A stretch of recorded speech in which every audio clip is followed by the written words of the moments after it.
So if we think forward to 2030, then we have to take this kind of accelerated pace of change into account. To think about what we're trying to design for here is not the content of the curriculum, but the context. What is the context of 2030 for which we're designing the university? And then we say, what will the conditions of knowledge, work, learning be in 15 to 20 years, as best we can project? And then to ask, what kind of graduate do we want to produce for that context? What will it take for someone to thrive in that context? What is it that humans can do that computers can't, and what can computers do really well that humans can't? And then to ask, in 20 or more years, what work will be left to humans?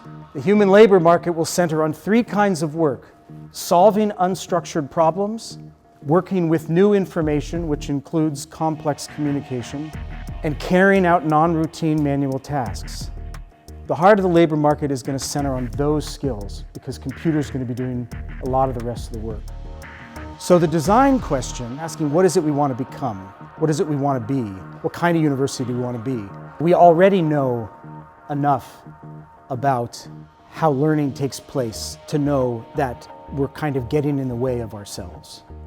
One of the things that I think has happened is that of the formal curriculum, the generic and interchangeable part of the formal curriculum has been exposed as generic and interchangeable. Everybody's teaching Introduction to Statistics. Every school in America is teaching principles of microeconomics. At the same time, every university and every curriculum has a piece of it that is irreducibly local.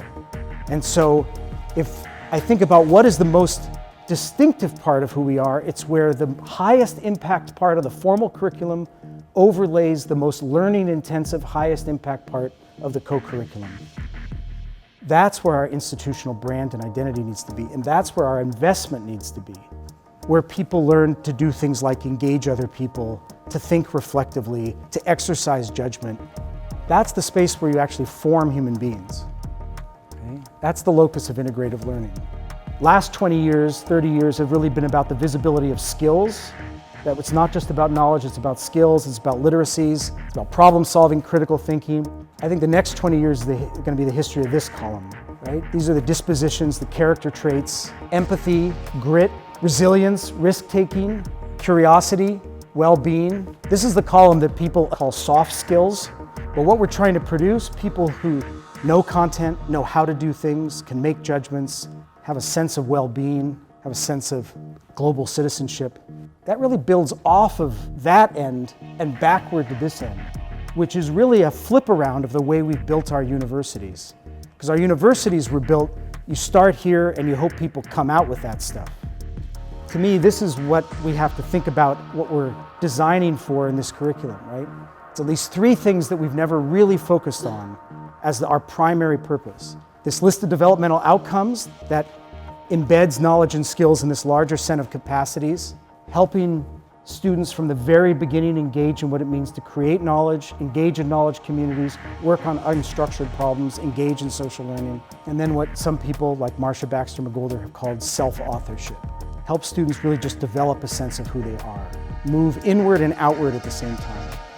To me, this is the design challenge for places like McMaster for the next 20 years. What does it look like to design a university that's optimized, or at least the educational enterprise that's optimized for that? Universities have three core functions: the formation of men and women, creation of knowledge, and serving the public good and the common good. It's not just that universities do these three things, it's that they do these three things in a way that they're completely interlocked.